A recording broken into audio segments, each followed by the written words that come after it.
अस्सलाम वालेकुम दोस्तों। बंदा सी एक तो उन्हें मस्जिद के सामने ना किला ठोकता।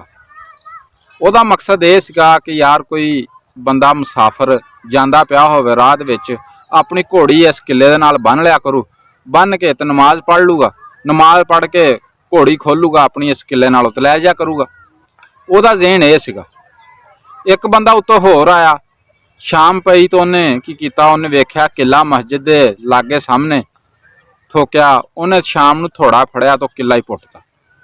वो जो हुण उन्हें किला पुटिया, ਉਹਦਾ मकसद ये सीगा कि कोई रात बराते नमाजी या जिहदी नज़र कोई घट होगी वो नमाजी नमाज पढ़न वास्ते आऊगा तो किले दे विच ठुड खा के डिगना पवे।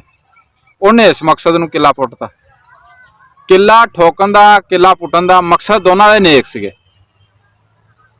कुरान दा भी फैसला यही आ कि अमलों का दारमदार नीतों पर है। नीयत जैस इंसान दी ठीक हुंदी ना, हमेशा उही कामयाब हुंदे। नीयतां जिन्हां दियां खराब होण वो कदी मंजिलां नूं पा नहीं सकदे। हमेशा नीयत नूं ठीक रखो, दिल दिमाग नूं ठीक रखो, फिर बंदा कामयाबी नूं हासिल कर सकदा। नहीं तो उही धक्के तो फिर है ही है।